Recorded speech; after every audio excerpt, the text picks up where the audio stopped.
Hey, Gerrit.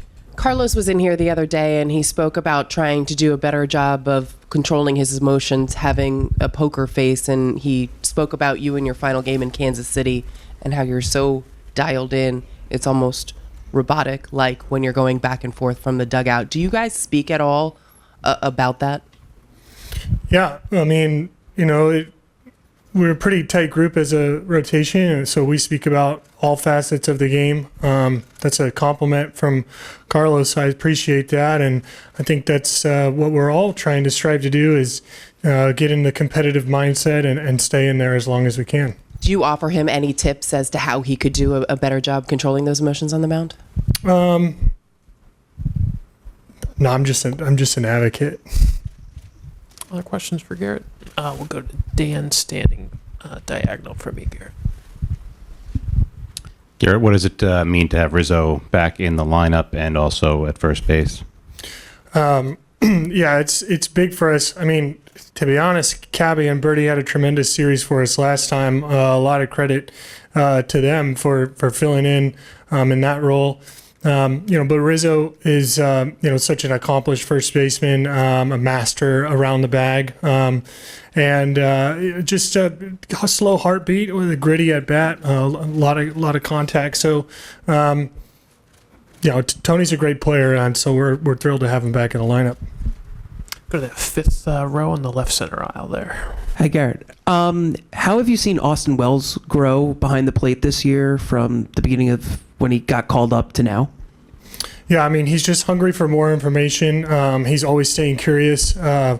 So, when you're in that type of learning mindset, you can chew up as much experience as you can.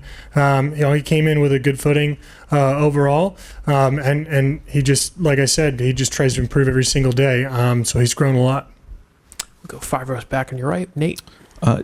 Gerrit, you'll be making your 20th career postseason start tomorrow, and while I'm sure you've appreciated the opportunity every time, is there something a little different about this year, given this injury that you had at the beginning of the year? Do you find yourself appreciating these opportunities even more so? Yeah, I mean, I've certainly been grateful for being able to come back and having the people around me that have supported that journey as well. It's not just been the postseason; it's really been every time I've been blessed to take the ball again. So as of recently, most of my focus is mostly on getting prepared. But there are still moments for. There's still moments for gratitude, especially after games, and with teammates and with the people that helped me get to this spot. Against the wall on your right, Gerrit. Jake. Hey, Gerrit. It's going to be low 50s, high 40s tomorrow night. I'm just curious, what are some of the challenges that come along with pitching in colder weather, and how is that experience different than when it's normal weather? Well, I mean, it's cold. Certainly it can affect the feel of your fingers. So and it obviously doesn't take much to cool the body temperature down. After you come off the inning. So it's about keeping blood flow moving. Keeping your fingers as active as you can out there, whether that's gripping the ball or keeping your hand closed or blowing on your hand, whatever that may be. I'm not sure. I might not get that cold, but sneaky got to stay hydrated too. Like you don't realize how much you sweat, even though you're cold. You have long johns on and sleeves, so it's a little different. Yeah. Go to the second row on your left, Gerrit. Peter. Hi, Gerrit. What do you consider to be the strengths of this Cleveland lineup, and just how do you go about navigating them? Yeah, the strengths of this Cleveland lineup are a lot of good hitters, obviously tremendously left-handed, versatile, both sides of starters, key cogs in the lineup. Obviously, Jose Ramirez, perennial MVP candidate, Josh Naylor's perennial, top of the league slugger. And, they put a lot of tough at-bats. They don't walk a lot. They put a lot of balls in play. They don't strike out a lot. They have high contact quality. They put a lot of action. The running game's high. They have 3 guys over 35 steals for the year, 35 attempts rather for the year. So it's a lot of action and forces you to play a clean brand of baseball, which, you know, they're trying to impart a lot of pressure on. And we'll go to the third row on your right, Gerrit. Gerrit, this is actually a well-timed follow-up. I was hoping you could expand on their running game and how it is that you guys can shut it down. Yeah, I mean, you know, just the traditional stuff. I mean, you got to make sure you're, you got to make sure you're mixing up your timings. You know, your legs not lazy. You know, their running game is driven by the fact they have, you know, smart base runners, fast base runners. Sandy Alomar Jr. is obviously, you know, an elite first base coach. He's been there forever, studying, you know, every advantage that he can get and teaching these guys, obviously, a lot of his wisdom. You know, we're going to have to be clean transfer behind the plate and you know, I mean, sometimes there's not a whole lot you can do except for try to be as efficient as you can before the steal and try to be as efficient as you can after the steal. So it's certainly one of their strengths. Go to the fourth row on your left, Gerrit. Gabe. Hey, Gerrit. You've pitched in every round of the playoffs from the time you came up to now. How much better have you gotten at kind of regulating both the emotional output and kind of the physical grind of October since, you know, 10 years ago?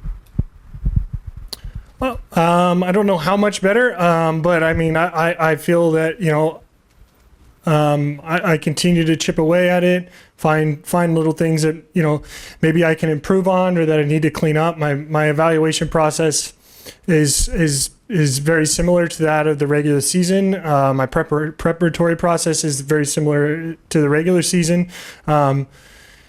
So, you know, I mean, you know, things are dialed up a little bit and intensity and media, and you got to do a press conference before you pitch and whatnot. But I mean, it's like, you know, it's still the same game. So trying to stay as close to what I normally do. And probably the more experience I get, the more certainty I have in that. Against the wall on your right, Gerrit. Brendan. In what ways can an experienced first baseman like Rizzo help aid stopping the running game more so than someone who's a neophyte at the position? Yeah, he's certainly got, you know, a heightened awareness of you know, the strategies to steal a bag and what somebody would be looking at in order to exploit. And he's got a slow enough heartbeat that, you know, his focus, you know, he can notice things and focus on things that maybe otherwise, you know, the players are focused on, you know, fielding the ground ball or getting off the bag. He's got a little bit more nuance to his game. I think it is obviously it's an advantage that he's a left-handed thrower. You know, the tag certainly provides an advantage in terms of reaching to the backside of the bag. So those are probably the main things. Go to the fourth row on your right, Gerrit. Anthony. Gerrit, does anyone else call Rizzo Tony? Is that a widely known thing in the clubhouse? I hear people call him Tony. Yeah, when we're mad at him, we call him Anthony. Go to the second row on your left with Peter. Being back in the ALCS, is there anything about this particular Yankee team that stands out among the ones you played for? Certainly. You know, certainly, you know, the middle of the order is in a really good spot. You know, and overall, we're passing the baton very well from a lineup perspective and from a pitching perspective. I would say it's a well-balanced team. It's a well-rounded team. There's a little bit of speed. There's obviously a lot of power. And there's a good mix of, you know, offerings off the mound, several different looks. So it's a complete team, and we're playing really well together right now. Do a couple more for Gerrit. Against the wall, Max on your right, Gerrit.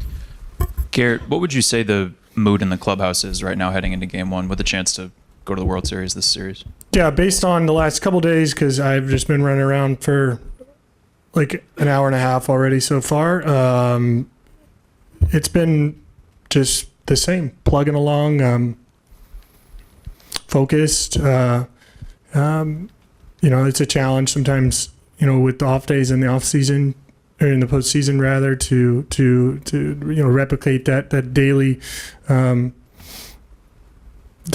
like, you know, got to turn on the focus. You know, but you know, you can self-regulate that in your work, and I think that's what's been going on. Aaron, how much deliberation was there putting Anthony Rizzo on the roster, and ultimately, what was the deciding factor for you that told you he was good to go? A lot of deliberate. I kind of deliberated on it till, last night. I think just going back, he got hit on that Saturday and really didn't want to go on the IL based on the injury, and we knew it was a long shot going into the division series, but didn't put him on with the caveat, like, you got to be super honest about where you're at with me on this the whole time. And I actually saw him take some swings in the cage before the division series, and I was like, oh, it's pretty good, but we knew it wasn't quite where he needed to be. He's obviously gotten a lot of treatment now over the next 10 days from there, and pretty adamant yesterday that he's ready to go. Trainers feel like he's in a good spot. I feel like just watching him out in the field defensively looks very, very Anthony-ish. Made the call and excited to get him in there. About 5 rows back on your left, Jay.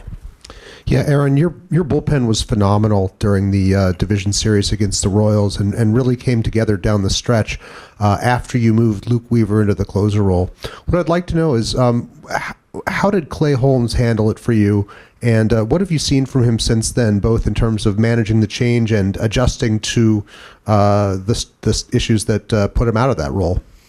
Yeah, I think he handled it well. Like, I don't think he was happy about it or anything like that. But also is the ultimate pro too. And as we've talked about throughout this year, as questions have come up, like, he handles the highs and lows that can go with that job really, really well. He's just such a rock solid person, and at the end of the day, a really, really good pitcher. And even through some of the bumps in the road, like, we're still seeing all that. I don't think thrilled about the change in role necessarily, but didn't flinch on, like, we got a job to do, and he's thrived. He's continued to, I thought pitched well for us down the stretch, and obviously was lights out in the first round. So he's a pro and a really good pitcher, and I think that's how he handles it. We'll go up front to your left with Pete. What were the qualities that Weaver showed you that led you to making him the closer? Another really good person.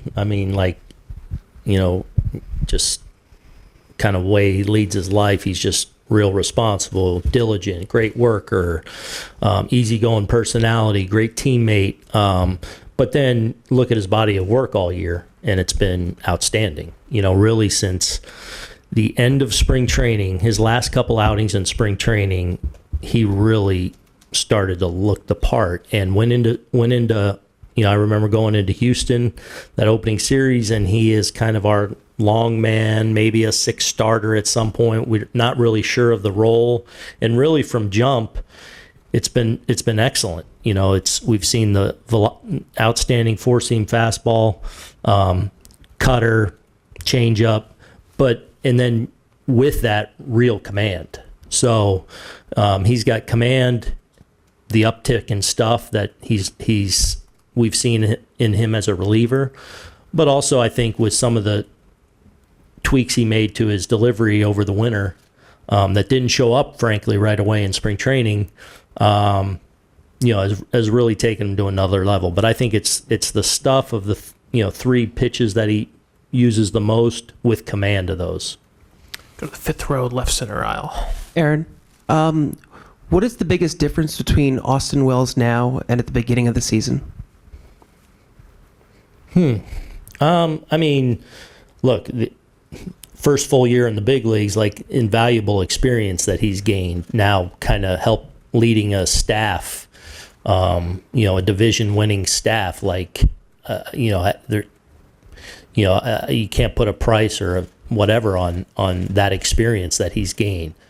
That said, he showed us a real presence even when he got called up last year into spring training this year, a real kind of not a rookie presence that you kind of got to have as a catcher, especially catcher for the Yankees. Like, he's had a real presence to him. Got off to a little bit of a slow start offensively, although, you dig a little bit and he was hitting the ball pretty well. And then, really, I don't know, June or July really started to take off offensively, moved into the middle of the lineup, and has just been a staple for us. And even as he, struggled a little bit offensively down the stretch, you still see that high level at bat in situations. But the catching has been excellent. Against the wall on your right, Aaron. Max. Aaron, why did you guys pick Marcus Stroman as your extra pitcher for this round, and how do you plan to use him? We'll see. I mean, obviously he can give us length. But as I've said to a lot of people even today, like, it's playoffs. You may expect to see a guy that's, can give you length in a certain game, but you never know. He may find himself in the biggest spot in the biggest moment of the series. So, he's a big reason why we're here. The consistency of our starting rotation this year is a big reason why we're division winners. He was a big part of that.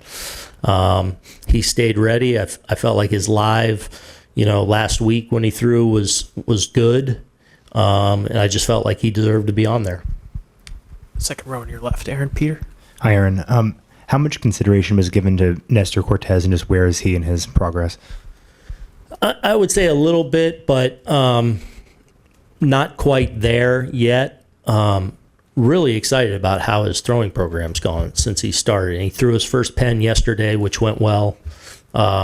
I think he felt good today. He'll have another one, moderate throwing tomorrow, and then probably another bullpen on Wednesday. If that goes well, could have a live on the weekend. So he's just, if everything continues to go well, he's just still a few days behind being ready for this series probably. But we're definitely encouraged by how it's going so far. We'll go to John, the next row back.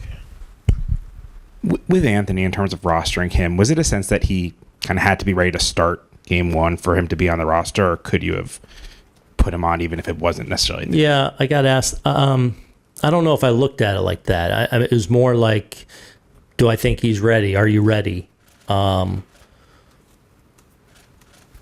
So I don't know how to answer that really. It's like so much of playoff baseball is about bullpens, and especially you guys are going to see a lot of relievers from Cleveland. How important is it for you to get length from your starters? How much value do you get from length from your starters? Yeah, I mean, look, any time in these games, especially now with less off days than we just experienced, anytime you can get a starter deeper into the game, it's valuable. But you do whatever you got to do to win the day. And different teams, depending on the day, have to do that in different ways, and we'll be prepared to do whatever we need to do. Across the aisle on your right, Aaron. Aaron, I realize it's blasphemy to compare anybody to Mariano Rivera, but Clase says that Mariano Rivera was his role model or whatever in developing his cutter. Mm-hmm. Do you see any similarities there, and just generally what makes him so tough? I mean, I guess the cutter makes some similarities there. I mean, he's obviously done it now for a few years at a really high level, so there's that consistent track record. He throws strikes with really high-end stuff. I mean, when you're throwing 100-mile-an-hour cutters up there and you also have command to go with it, that's going to be a challenge. So, and he showed, some real durability, the ability to take the ball over and over again, add that all up, and it's one of the best closers we've seen over the last several years. Anything else for Aaron? We'll go to Ben on your right, the next row back. You obviously know the Guardians from the regular season, but as a manager ahead of a playoff series, what's your process for kind of preparing for them here in mid-October as opposed to mid-August or earlier in the season? Yeah, I mean, obviously you're paying attention to the other series when you can, so you're watching a little bit. We go through, we have scouts on them, and then we do a whole, scouting kind of unload or dump with our coaching staff and our staff, and everyone has their areas where they prepare, for specific things. So that all kind of has taken place over the last couple of days. Once we know our opponent, then it's like we zero in on, everything from how we're going to pitch guys, how we're positioning, what we expect to see, out of their pen. I guess you're just spending days just kind of preparing as a group, and then specifically the different coaches in their specific areas. We'll finish up with Peter on your left. Just with being back in the ALCS, is there anything about this Yankees team that stands out among the ones you've managed? I don't know. I've talked about us being a little whole. 22. We kind of limped down the stretch, even though we played well down the stretch. After going through some struggles in like kind of that July, August, we finished pretty strong, but we lost some key people in that final month, and then played a really tough series with the Guardians and a rain out that pushed us right up to. So we were just kind of beat up and a little bit on fumes going into that 22 series. 19 was just a great series with, a great opponent that, we came up a little bit short. I feel like we're in a really good spot right now. We've got a couple injuries, but for the most part, we're pretty whole. And I feel like a lot of guys and a lot of key guys are, at their best or close to it right now.